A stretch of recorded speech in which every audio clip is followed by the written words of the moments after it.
welcome to this first session of the Populism seminar.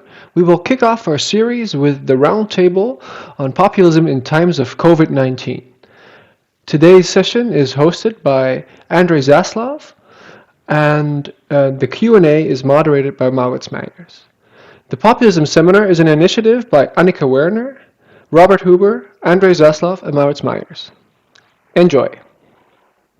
We're going to have, it's a roundtable, so as we're going to have 3 presentations. After the presentations, these presentations will be about 7 minutes. We'll have time for some questions. There's 2 ways you can ask a question. One, you can type your question into the chat, and Maurits Meijers will read the question, or you can raise your hand. And if you decide to raise your hand, then we will ask you to ask your question through your Zoom session. Okay, without any further ado, let me introduce our three speakers. Our first speaker will be Daphne Halikiopoulou, and she's from the university. She's a professor at the University of Reading. After that, Matthijs Rooduijn from the University of Amsterdam will have his turn. And then, of course, last but not least, we have Cristobal Rovira Kaltwasser from Diego Portales University in Chile, but he's coming from Sweden today. Yeah, I turn it over to Daphne. Okay, thank you so much. Let me share my screen.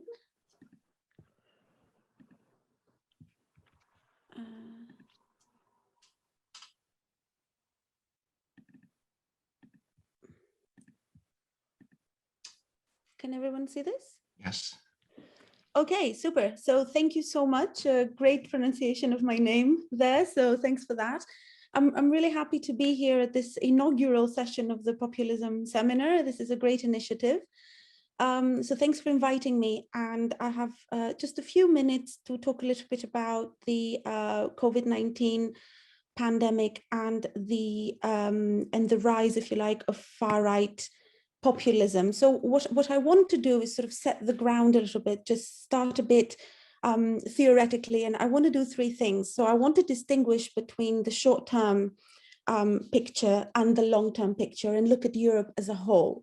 And really what I want to do is highlight the discrepancy between the theoretical expectations that we have about the impact of COVID-19 on far-right populism and the empirical reality, which is actually somewhat different, and conclude with just pointing to a few reasons as to why that may be. So I'm sure I've been to quite a few of these seminars or talks about the impact of the pandemic. And I think one thing that most people agree with, at least at the theoretical level, is that in the short term, the far right should experience, basically should be limited, will experience constraints. So we should experience a bleak picture. We should see a decline. Why is that?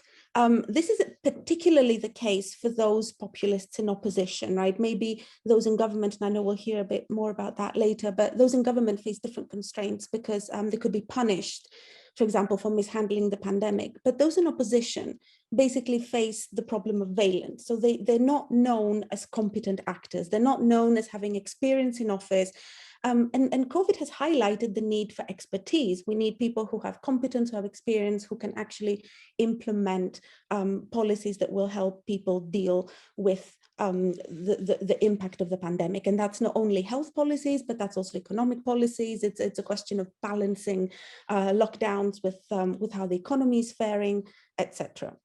So in all likelihood, most of us at least theoretically expect there will be a rally around the flag effect, which means people will now go and support the mainstream, those who they might consider to be competent and able to deal with this potential crisis. And there is also talk of a US election domino effect. So now, you know, that Trump is out, basically we might also be seeing this maybe a shift away from populism. But in reality, this hasn't happened. I know Matthijs will be telling us a lot about the Dutch elections that just took place, so I'm not going to go anywhere near that. But I've just got a few polls and election results here from various elections across Europe. And really at best, the picture is mixed. So we have a decline in a few cases. For example, regional elections in Austria a few months ago and in Germany more recently both showed a decline of the FPO and the AfD respectively. But one could argue that that doesn't have anything to do with a pandemic, so that there's a causality issue here that we need to highlight as well, right? There were some scandal problems with the FPO, and then there are internal issues as far as the AfD is concerned. The same goes for the Greek Golden Dawn that was indicted very recently for murder, grievous bodily harm, and maintaining a criminal organization. And its leading cadres were put in prison.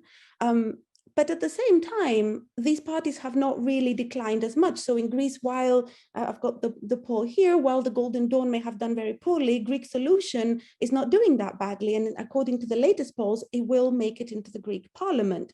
Similarly, if you see here the poll average for the FPO, it went really down and now it's going up a little bit more. And then finally, the French election seems to be is going to be a bit of a thriller, and the Rassemblement National is showing to be doing quite well. So the reality is, at best mixed picture, at worst, actually populists are resilient, and in fact, they may be rising even more.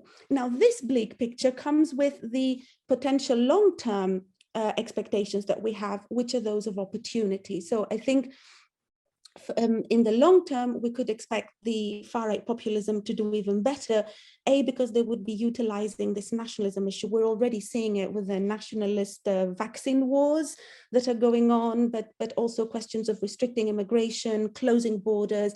These are all bang on the center of the far-right programmatic agenda. What about an impending economic crisis that is going to probably follow COVID-19? Well, again, far-right parties have been known to capitalize on economic dissatisfaction. So that is another thing that could potentially bring opportunities. And here I want to add, finally, also the question of trust. So while we were expecting a rally around the flag effect, at the same time, there is decline of the mainstream in many countries. And I think that also is accompanied by, generally speaking, declining levels of trust in institutions across different European countries. So if we think that the far right is resilient right now, then perhaps the longer term picture will show an even greater resilience. So just to conclude, what is really going on? Why are we seeing this sort of this discrepancy between what we were expecting and what is actually happening? One explanation could be, as I said, that this may be less about actually populism, because, you know, a broad, very broad definition includes many parties, difficult to disaggregate the causal effects, but more about nationalism and authoritarianism. So in Eastern Europe, is it really populism that's going on, or is it that those in power have managed to basically abuse that power even more?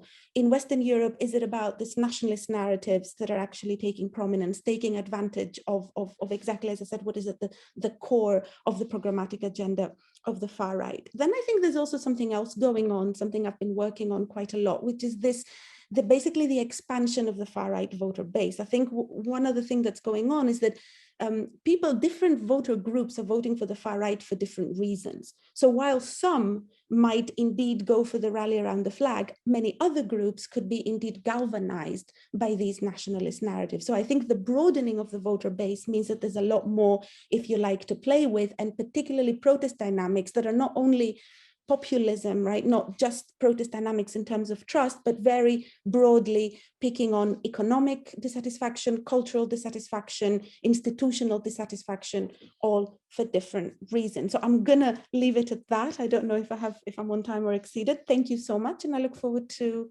the discussion. Thank you very much, Daphne. Right on time, I think.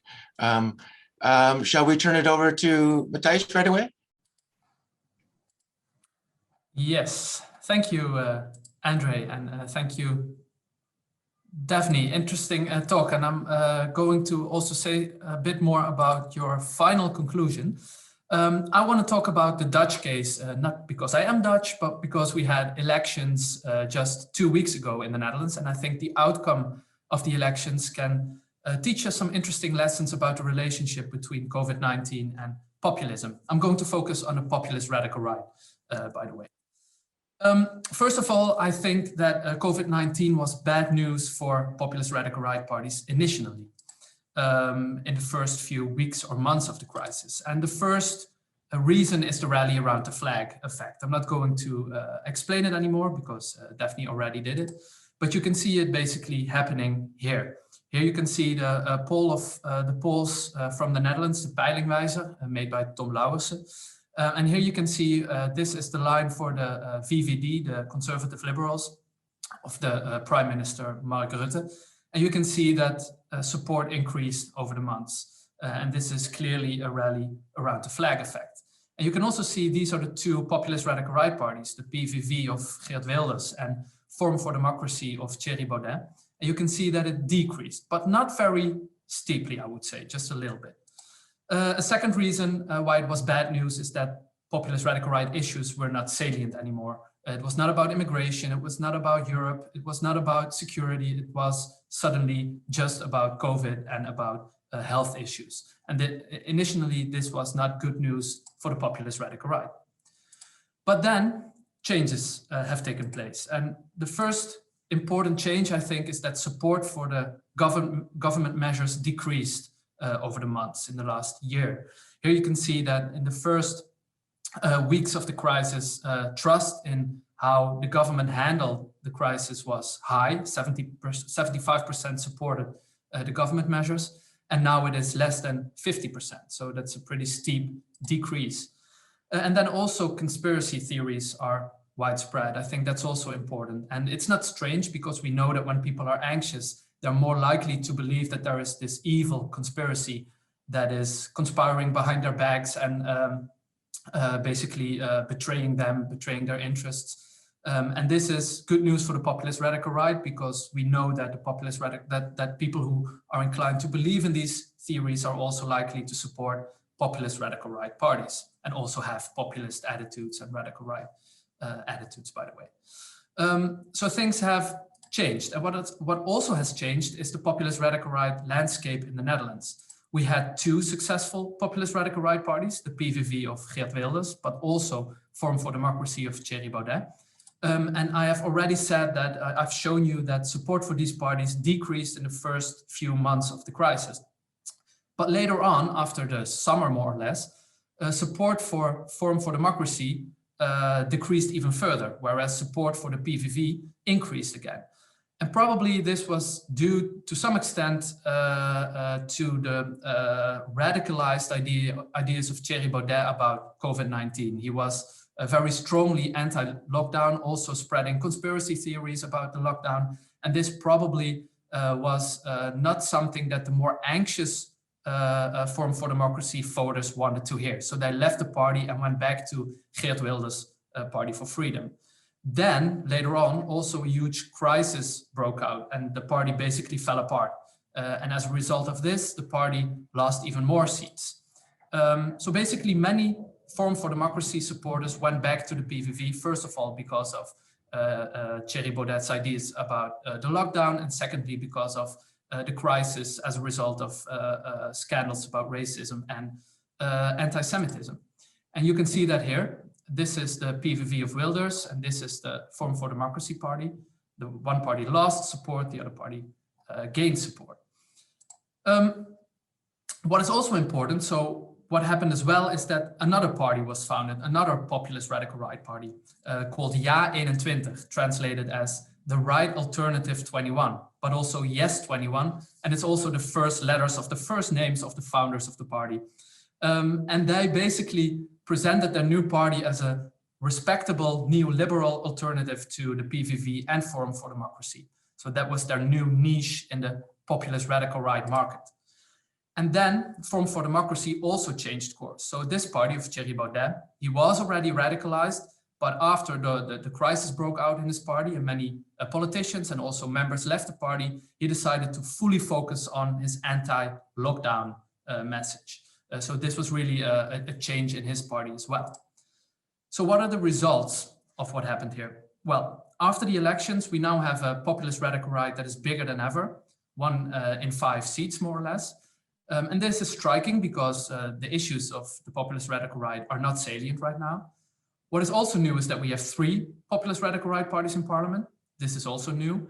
And also interesting is that after the elections, the leader of the largest party and the prime minister, or the missionary prime minister, he said that he wanted to talk to Yes21 about possible government participation.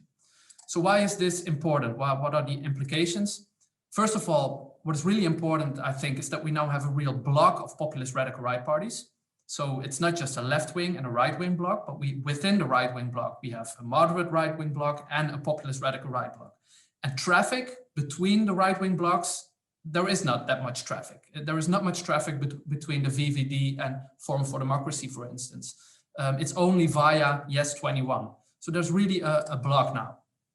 And as a whole, this populist radical right bloc has grown by attracting new types of voters. And I think this is exactly what Daphne just called the expansion of the voter base of the populist radical right. First, Yes21 attracted the more moderate and economically right-wing voters.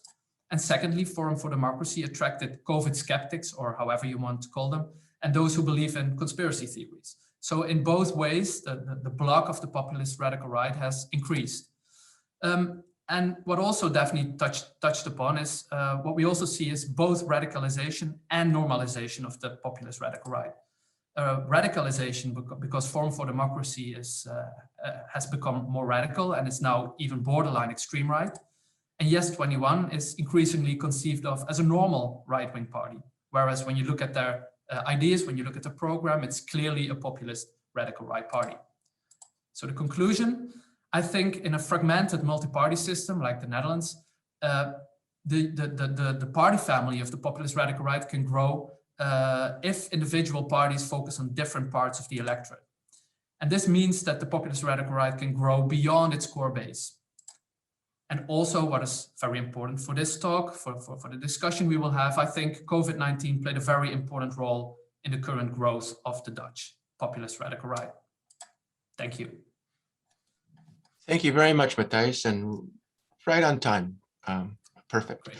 So I'll turn it over to Cristobal for our last presentation. Excellent. Thank you very much. And let me share screen first of all. Here. So, and everybody is seeing the same picture, the PowerPoint. Okay, excellent. So thank you very much for the organization of the event and for inviting me here to give you some ideas about what the hell is going on with populism in the times of the pandemic. I mean, 2 first comments, very short comments before I start with the presentation as such. First, I will try to talk about populist forces in general. So I will give, in fact, some examples about populist radical left, and I will focus not only on the populist radical right. And secondly, let me start by saying something that probably at this stage is obvious, but I just want to emphasize that when the pandemic arrived, there were many people saying, mainly on the media, not academia, but mainly the media, they were saying, oh, the pandemic will kill populism. This is game over. So, and because of the pandemic, you have all the arguments why, in theory, we should think that populism, this is the final moment in which populism will die. And we already saw in the presentation of Matthijs and Daphne something that will emphasize. I think we are far beyond that. And I think we need to be much more careful when developing broad arguments about the success and failure of populist forces in general, and in particular in the times of COVID-19. So I will divide my presentation in 3 broad ideas. The first one is something that has been already mentioned, but I want to emphasize. We need to distinguish, if we really want to think about the impact of the pandemic on populism, we need to make the distinction between populist forces in government and in opposition, because we know that different factors play a role if the populist forces are in government or in opposition. If we think about populist forces in government, I will just repeat some issues that have been already mentioned. We have the whole thing about the rally around the flag effect. It's a key question whether the populist forces, if they're in government, how successful they have been with dealing with the pandemic or not. And this is pretty interesting because we have examples in which they having a complete disaster, if you think about Bolsonaro. But if you think about Orban, for example, in the first wave, he was very successful. So it's difficult to make generalizations. And the third question that I think is quite important is how strong is the coalition of support of populist forces in government? And support, I think it's crucial not only at the mass level, but also at the elite level. If some actors of the elite start to be disappointed with the populist forces in government, then things are going to be more complicated. And if we think about populist forces in opposition, I think there are two issues that are important that have been to a certain extent already mentioned. This is time and framing. Time is relevant because we know that the longer the pandemic, the easier it's going to be for the populist forces to criticize the corrupt establishment, because the rally around the flag effect is not going to be there anymore. Matthijs presented that for the case of the Netherlands, but if you look to Germany now and look the approval ratings for Merkel and the CDU, it's disastrous. But at the beginning, it was very successful, and this opens up a window of opportunity for the AfD in Germany, for example. And the other issue is framing, something that has been already mentioned. For populist forces in opposition, they can use the pandemic to present themselves as the defenders of freedom, of course, and also to criticize certain aspects of globalization, closing borders and stuff like that. So the second point that I want to mention is that this is also quite interesting, I would say, because in theory, that was the beginning when the pandemic arrived. Many people say, oh, the pandemic will kill populists. But this is not necessarily the case. And even in populist forces in government that have been very damaging or that have been very unsuccessful in dealing with the pandemic, support is pretty high. And I will just present you some evidence. Think about Donald Trump. Of course, Donald Trump was not re-elected, but he was able to mobilize 74 million voters. I mean, despite the economic crisis and despite the whole pandemic. And if you remember, the polls were showing, in fact, that he will be much worse, but it was not the case. So even you can think, what would have happened if we didn't have the economic crisis and the pandemic? And I would bet that Donald Trump would have been re-elected. But this shows, again, there is a strong base of support for him, despite if he deals in a good way or in a bad way with the pandemic. If you think about Bolsonaro in Brazil, about now the example, the red color is like bad approval ratings is going up, but in certain moments during the pandemic has been going down as well. So for me, it's still not very clear that he's really, really suffering. But I think the crucial issue is that there is a strong base of support. Again, it's between 25 to 30% of Brazilians. It doesn't matter what Bolsonaro is doing or approving this guy, although he's, of course, doing a lot of damage to his own country. Going to populist radical left, if you go to Mexico, Andrés Manuel López Obrador, AMLO approval ratings have been going a bit down, but still he's over 50% of the vote. I mean, and if you think the pandemic in Mexico is anything but very successful, last but not least, if you look about Fidesz and Orban approval rating, it's very, very clear. I mean, this is voting intention for Fidesz in the case of Hungary, and is roughly 50% of the vote. So why I think this is important? Because we have to think about two crucial factors. One is positive partisanship, how many people really adhere to this particular partisan figure independently of the pandemic. And these figures that I'm presenting are showing that. And the second question that I think is even more relevant is how many people do dislike these parties. But unfortunately, we have very bad data about negative partisanship in Europe. We do have it for the US, but I have been talking with many colleagues. I think the way ahead, I should think it's doing much more research about negative partisanship towards populist forces in general. And I think this would be pretty interesting. And we can talk about that in the Q&A if you want. Last point, and with that I will finish. What will happen in the near future? We don't have something very clear at the future, and I think we're very bad about doing predictions, but let me say a couple of things. The first one is that I think the pandemic will have hard-work consequences for all countries. I mean, we hope that there is one day in which the pandemic will be over, but after that, states will have much more debt and the welfare state will be strained. And because of that, I think that in the near future, I think issues related to inequality and welfare might become a bit more salient. The key question is how parties are going to react to that. The populist radical right, one option could be that there are going to be much more welfare chauvinists. They're going to say, we always have been saying that we're in favor of the welfare state, and now we want even to have a stronger welfare state. Being now in Sweden, I'm hearing colleagues what it's going with the Sweden Democrats, that's exactly what they're doing. And by the way, they're polling pretty well. They're polling around 17 to 18% of the vote. What will happen with the populist radical left? I think that one consequence could be that they will become even more socialist. They will say, we have been saying for a long period of time, we really want to have a strong welfare state. And now we have huge debt. Who has to pay for that? The very rich companies, better taxation, higher taxation, etc. We have to see. And the other question is what will happen with the mainstream left and mainstream right? And it could be that we will see something like a movement towards more social democratic policies. Just think about the United States. I mean, you can say many things about Joe Biden, but this is the most lefty president that the United States have had in terms of economic policies, probably in the last 30 to 40 years. So it's a movement towards social democracy. It's partly related to COVID. It's not only related to that, but that might be something that we will see also for other countries around the world. Thank you very much. Thank you very much. Just 3 very interesting presentations. So I see some questions have been showing up, but before we do that, I don't want to take too much time because I know other people would like to ask some questions. I just throw it to the panelists. Do you want to ask the other panelists a question, or do you want to respond to something? Doesn't have to, but to sort of, is there anything that interaction between the 3 of you that you'd like to? We'll keep it short, maybe a couple of minutes, but I open it for you to do that. No?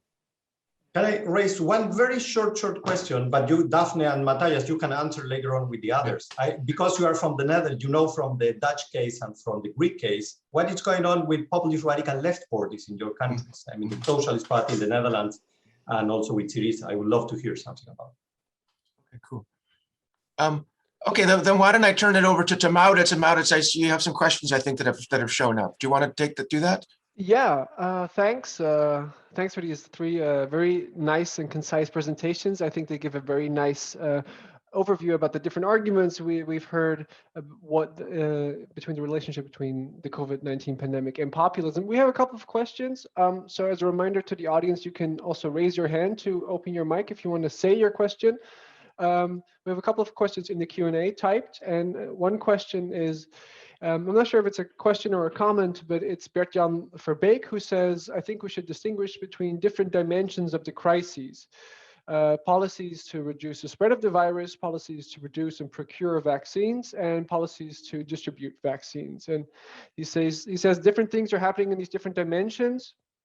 And we see competition between states on these different dimensions. I'm broadly paraphrasing now. And his comment is basically this might help to broaden the acceptability of protectionist policies that some populist parties propagate. So if any of you 3 want to jump on that, please do. Does anybody want to start us off? Yeah. Shall I, Cristobal, I saw you nodding your head. Shall I?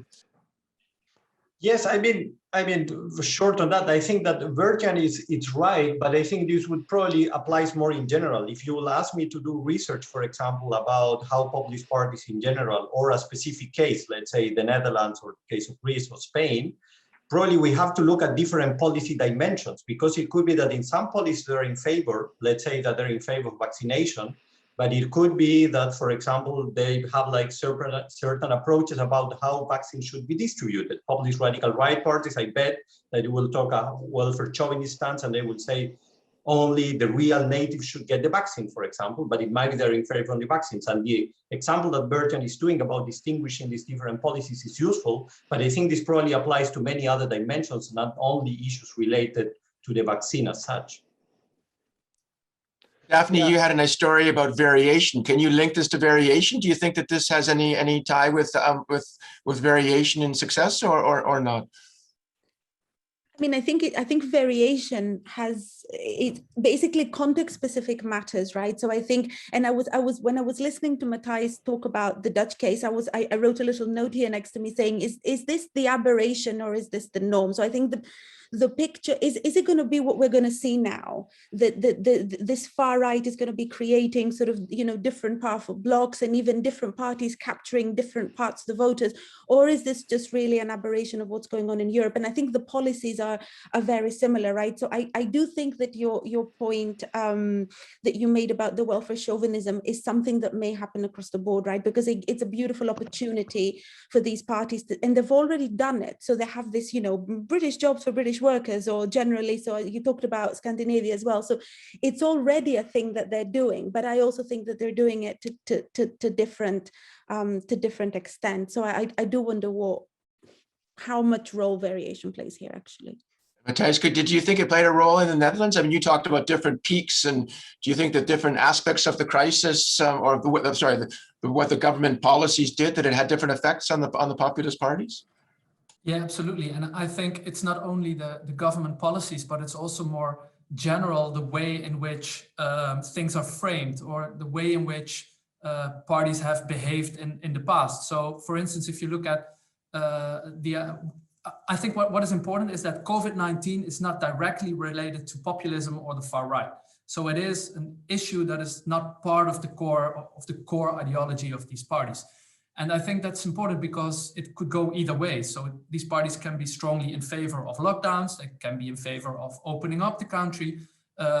It can go basically each way. It depends on what happened before.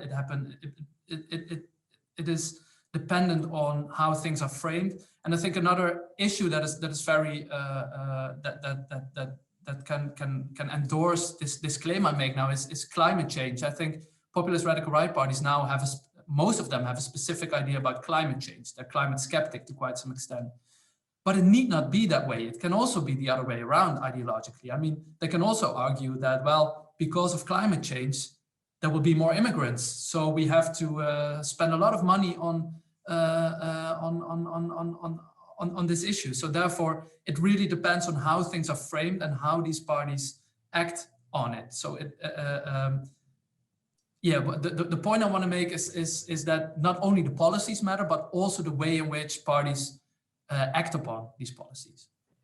I mean, I like what you're saying, Matthijs. I sort of think what you're saying is they're almost like they're fighting for space and fighting for framing in this context. So do you just quickly maybe do you see room for continuity between the parties, or do you see that or different responses, or do you anticipate any kind of like a streamlining, or do you think that this will stay fragmented because of context and because of different framing and competition? Yeah, I think it will. I mean, if you look at the Netherlands and the three radical right parties right now, I think that there will be this important difference regarding COVID-19. And of course, the thing is that Forum for Democracy now has this clear position right now, because it's the only party basically in parliament that has this strong anti-lockdown message. But of course, with the years, the importance of COVID-19 will, well, disappear, decrease at least, and eventually maybe disappear from the public debate to quite some extent. And the question then is, the party then will need a new issue. Will they find it? I think that they will look for a new issue, and that it might also well be possible that they find a new issue. So I think that now COVID-19 will increasingly polarize the political landscape, but in the end, that the effect of COVID will also dissipate. Okay, great. Matthijs, do you want to? Thanks so much. Yeah, we have quite a few questions in the Q&A. I think one thing I just wanted to add to this point that Berjana was making about the extent to which we see stronger protectionism. Probably parties will frame it in their way. Like, you can frame the EU vaccine failure as a failure of the EU. You could also say, well, maybe member states didn't want to pay enough money. Maybe Germany made the mistake of giving their BioNTech vaccine to Pfizer, right? So I think anti-establishment politics there can be many different framings here, but there's also probably the pro-EU framing. You say, well, we didn't have enough capacity at the EU level to handle this in a concentrated and concerted way. So I think there are really some few interesting questions. Here's the star of the show again. So one question for Matthijs is about Ja 21, which you said, is it really populist radical right? Because you said it's neoliberal. And another question was, well, if the radical right increased in the Netherlands, where did these voters came from? Could you say something about that, Matthijs? Yeah, so I realized that usually a distinction is made between radical right-wing populists, radical left-wing populists, and then neoliberal populists. So which one is Yes 21? I would say it's populist radical right. What I wanted to emphasize is that when it comes to socioeconomic issues, the party has a very clear, very right-wing ideology. It positions itself as economically very right-wing, and that's not something that, for instance, Geert Wilders does. Doesn't mean that he is left-wing socioeconomically. He is welfare chauvinist to quite some extent. But this party really positions itself as economically right-wing. And that also brings me to the second question. So where did the voters for the radical right bloc come from? From different, basically from different electorates. So you have non-voters voting for Forum for Democracy. Interestingly, also some Socialist Party voters going to Forum for Democracy, probably because of his anti-lockdown message. And then Yes 21 is a party that also attracts voters from the more mainstream, right? The people who vote for the conservative liberals, but who want more, who are strongly right-wing economically, but who also are very right-wing culturally, and they have moved to Yes 21. So basically, because of these different parties and these different messages of these parties, they have managed to let the whole pool of radical right voters grow, basically. Yeah, I think this is a very good point, and it also kind of echoes a question here for Cristobal. A question by Attila. He says, why would the populist radical right turn to more welfare chauvinism? And he says, well, Orban and Bolsonaro have neoliberal policies. Isn't this prediction more relevant for West European Nordic countries? Cristobal, can you say something about that?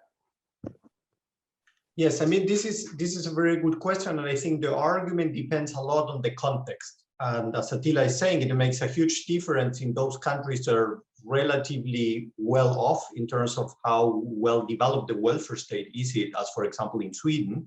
Then it makes much more sense for those parties for trying to politicize us. And particularly for parties that have been already going into that direction, as for example in the case of the Sweden Democrats. That's a way in which they have been trying to expand their base of support. So I think now, because of the crisis, I think for them it's an opportunity to go further into that direction. But in other countries, like probably in Hungary and Brazil, it might be a bit different. But even, I mean, in the case of Brazil that I know a bit better, I mean, Bolsonaro started at the beginning saying, I'm not going to expend any money at all because of the crisis. I've been being very strongly neoliberal. And relatively fast, he realized that he needs to do something. And of course, he's not developing the Swedish welfare state, but he was able then at the end of the day to put some money out for dealing with the pandemic. So even in his case, I would say he's turning much less neoliberal. He's not being a welfare chauvinist, so to say, but he has been forced to a certain extent to move his policies into a certain direction. They are not part and parcel of how he started his project. So, and again, I think this is because the pressure is so big. It doesn't matter if you are a mainstream right or a mainstream left party. Even in the case of Trump, he had to put some money there, although he goes against the core ideology of the Republican Party, and this is because of the pressure. But to put a long story short, I think you are right in the sense that it depends on the context. And in those countries in which the populist forces have been developing towards the welfare state, they will probably improve and go further into that direction. Okay, thanks, Cristobal. So if the other panelists want to respond, please do. If not, I continue with the question for Daphne. Giovanni asks why you consider Italy a case where the popularity of the far-right populists has decreased, because he says, to my knowledge, the consensus that was lost by the Northern League was gained by another far-right populist party, Fratelli d'Italia. And if we look at the sum of votes of these parties, the total is actually higher. Could you say something about that, Daphne? Yeah, I think the very short answer is I don't. I didn't say anything about Italy. I talked about Germany, Austria, Greece, and France. So I think you're absolutely right. No, I don't think in Italy it's at all a case of the far right declining. But talking about that, I do want to sort of half respond to something that both Cristobal and Matthijs said earlier. I think 2 points are really becoming quite prominent here. And the first is, I think and I'm going to go back to this question of who is this populist right, or who are these populist parties we're talking about? Because it's striking, we're talking about Bolsonaro and then Trump and then the Golden Dawn, and now we're talking about the different parties in the Netherlands. And it is a question of whether we are actually talking about the same thing, right? So maybe when it comes to questions whether the populist party is mainstream and in power, I mean, then effective polarization is very much important, right? And then I think the partisanship you're talking about is really there. So maybe a lot of people just didn't stop voting for Trump, not necessarily because they are really hardcore populists, but just because they vote Republican and that's what they do. And that's, you know, that's how they've been socialized, and that's it. They're going to vote Republican always, because there's no way that they would vote for something else. So I think that's one thing. I don't know what the others think about that. And the second is that one thing that's emerging is that for the far right populists, at least, they seem to me that they are very sticky, right? They can really adapt. They're very adaptable. So is it about a vaccine story? Yes, they can put in a beautiful vaccine nationalism story. Is it about welfare? Yes, they can link it to really well to welfare and you know, economic crisis and whatever. So this, I think, makes them very, very adaptable. And to finally answer your question, Cristobal, about Syriza is not doing great. It is second, so it has overtaken sort of PASOK. I think that's pretty much the norm now, but it's second, and New Democracy has experienced very much a rally around the flag effect. So I don't think it's doing very well at all. I mean, I wonder, just quickly, just maybe throw in the group, and you don't have to answer now. Listening to you, Daphne, I mean, I wonder how much does this have to do with populism, and I'm curious about what makes their response populist. Because when I hear you guys speak, it's all these other interesting issues, and is populism wrapped up into this, or maybe not at all? Anyway, I don't expect an answer now, but maybe Matthijs, you want to go to questions, or you could respond. No, I think maybe that would be a nice question to respond to. To what extent is the response from these populist left and right parties actually populist, or does it speak more to a different aspect of their ideology? Matthijs, what would you say about that? Yeah, I think it can go basically each way, right? As I've said, it's not a COVID-19 is not an issue that directly links to their nativist or authoritarian or populist message. What I do think is that what you see right now with many populist radical right parties is that they basically emphasize that the people is betrayed by an elite because this elite hampers their freedoms. So they basically emphasize the freedom, and that governments and politicians in general, because many non-governing parties also support measures, that they are betraying the people in this way. So they do manage to find a way to present the government measures as a populist issue. Yeah, exactly. Just to, Cristobal, yeah, please. Sorry, maybe just to add something. I think that, Andrew, you're absolutely right that we need to be careful with the word. I mean, if we really want to understand the populist dimension, we have to think with the populist mindset and see to what extent this is working or is not working in different countries. And I think Matthijs already mentioned that. I think in some cases it is, and we can use the frame, because it could be the case that populist forces are going to say, we are the only ones that represent the people, and we are against those corrupt politicians that are doing this and this and that. But as important than that is the counter reaction. And this is why I'm talking about negative partisanship. And my impression is that many mainstream right forces are playing with the anti-populist card. In fact, governments are based mainly on expertise. If you think about how governments react now, they're saying, we are not doing necessarily what we want or what the people want, we are hearing the experts. And this is to a certain extent pure elitism, if you want. So the doctors are saying we have to follow this and this approach. It doesn't matter if you're a social democrat, if you are a Christian Democrat, whatever, we follow the experts. And this is to a certain extent music to the ears of populist forces, because they're going to say, then you have this corrupt establishment, all these guys that know from each other. So there is this potential, but I think it depends a lot on the different countries of how this is working. Trump is beautiful. Think about the whole dealing of the pandemic of Trump. I mean, from the outside world, it's nuts, but it works, because he was framing the whole time like he was the expert, that expert advice he will consider or not, but he was framing that in a very populist fashion, so to say. But I would say Trump, it's like one of the most extreme cases. In other cases, it's not that much. Definitely, yeah, go for it. I want to sort of beg to differ here, I think, in my response, and say that I'm not convinced that populism is the analytical category that helps us understand what is going on here. And I think that the reason for that is populism is something that these parties are, right? Okay, they I don't know, they espouse populist narratives, or they do populist things, fine.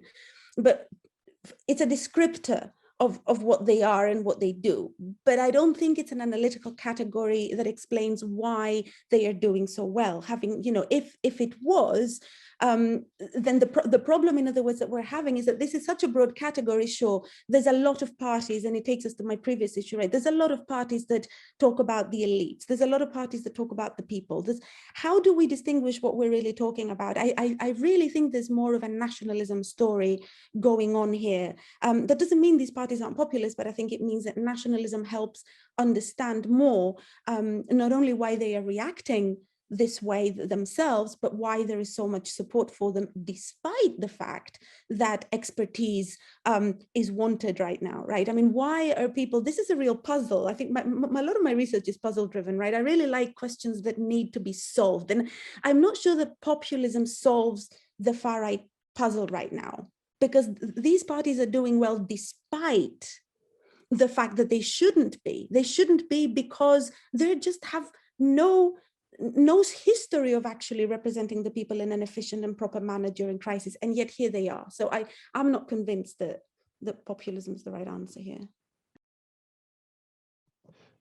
Yeah, maybe Matthijs, you want to say something about that? Because I think obviously that begs the question then would be, what does nationalism tell you about the ways certain populist radical right parties have acted, right? And I think the link between conspiracy theories and populism would suggest there is something perhaps that might be, at least for some populist parties like the Forum for Democracy in the Netherlands, there might be something populist about their response. Matthijs, what do you think about that? Yeah, I think that Daphne is right, but also I think it might be the case that nationalism is the more important thing going on. But I also think when we go back to the case of the Netherlands and we look at the successful Forum for Democracy, right? The party is in some ways is not successful at all, because it polled at many seats, and you saw the graph, right? It decreased quite a lot. And now it has 8 seats, much more than 4 years ago, but much less than it was in the polls. So to some extent, the party will never be as successful as it was between the previous election and right now. And the reason is that Thierry Baudet was so radical about his anti-COVID message.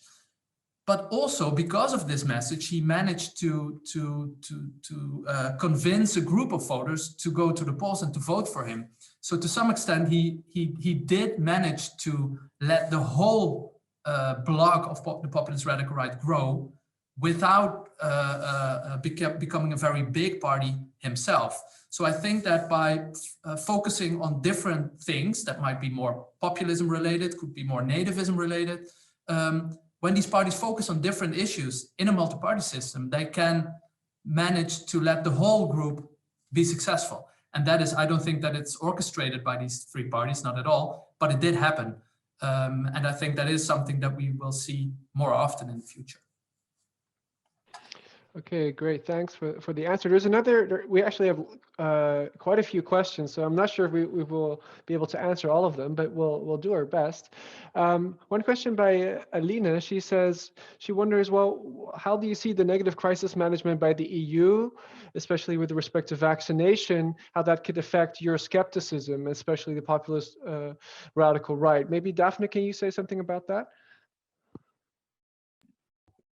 But I think I'm going to shift the question around, because I'm here in the UK, and actually this nationalism story is quite reinforced. I think we hear a lot here in the UK about how luckily we're out of the EU and we're having our vaccines really quickly, and everything is really working so well. Whereas if we had still been part of the EU, our vaccines would never be happening. And I mean, this is a narrative that's really reproduced all the time. And it's like, you know, the EU and us, and now the EU want to steal our vaccines.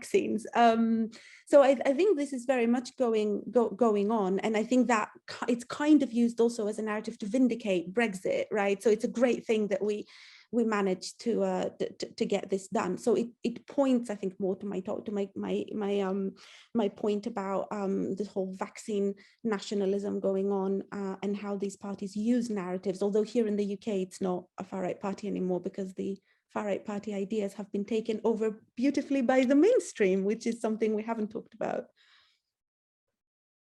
Yeah, that's a great topic for another session. I think we have a very nice question that's a little bit different from Brett Meyer. Hi, Brett.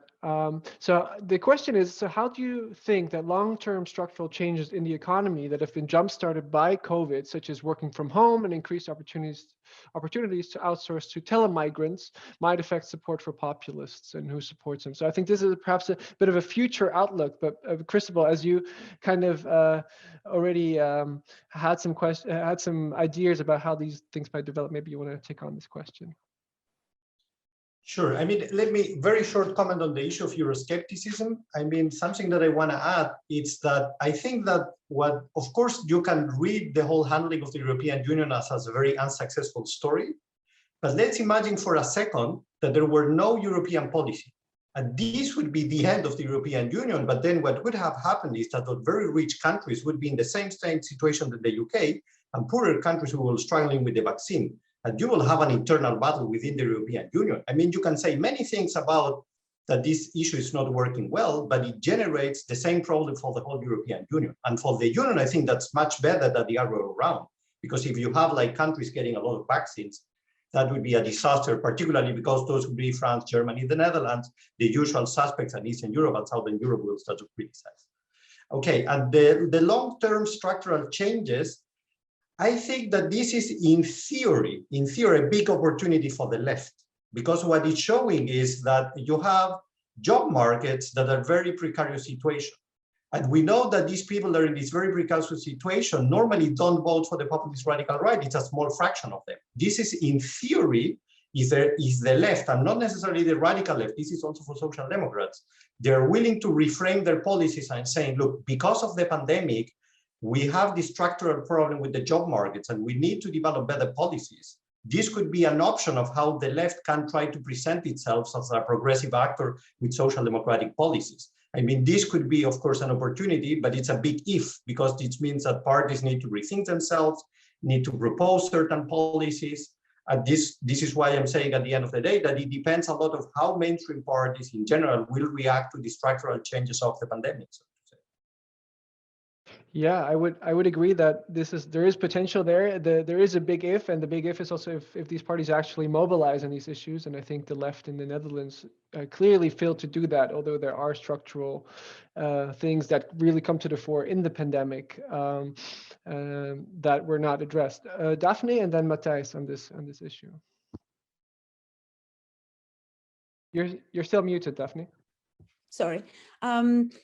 I agree that I think that a lot depends on party competition and how other parties in the system, right, will try to capitalize on these opportunities as well. But I'm not convinced that this is just an opportunity for the left. And the reason is, again, puzzles.